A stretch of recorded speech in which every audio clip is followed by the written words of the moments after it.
Hey, welcome to Saturday Shorties. You know, when I put up that Patreon poll to decide the next Shorty trilogy, one of the choices was the McFarlane Movie Maniacs line. And I'm kinda glad that didn't win, because in hindsight, I don't have enough to say about each individual figure, even for a Shorty, so this video will be about 3 of them. So meet Freddy Krueger, Jason Voorhees, and I have to look that one up. Ash Williams. These figures were released between 1998 and 2000 in the Movie Maniacs line by McFarlane Toys with all original parts. And they look absolutely fantastic. The sculpting detail was completely revolutionary at the time. Remember, this was the late 90s. Here's an example of what regular action figures looked like. Okay, so maybe that isn't a fair comparison since these figures were made for adult collectors, so are more expensive, but the difference is still staggering. Look at the tattered clothes, the blood, to say nothing of the face sculpts. I mean, Freddy looks incredible. Just soak in all that detailing, it's really terrific. It would take a good decade or so for the regular toy industry to catch up.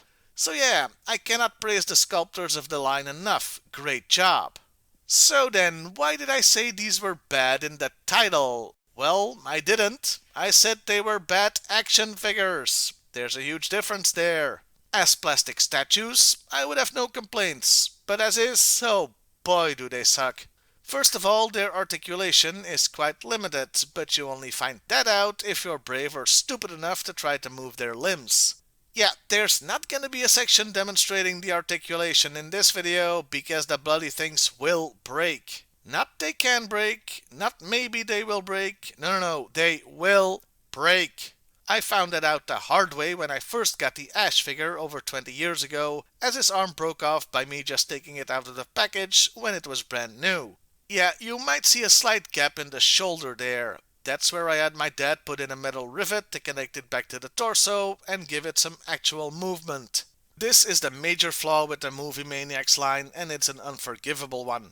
That does mean that these figures are still quite cheap to get on the secondary market. Hell, they can be found for late 90s retail prices. So they're not bad to pick up if you treat them as statues and not action figures. Just make sure you don't use any force whatsoever removing them from their packaging. It's best to cut away the plastic to set them free than to yank on the figure.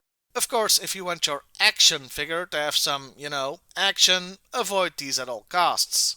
So, Movie Maniacs. A great idea, a great look, but flawed in the final execution. I expected better from the Family Guy, guy. Huh? What? Hang on a second. Okay, I've just been informed that these were the idea of the Spawn guy, Todd McFarlane, not Seth MacFarlane. Great, now I have to scrap all those non sequitur cutaway gags out of the script. Holy crap, Lois! This is just like the time when I confused Zack Snyder with Zack Ryder. Well, I'll see you next time, everybody, and hey, why not like, share, and subscribe if that's your thing.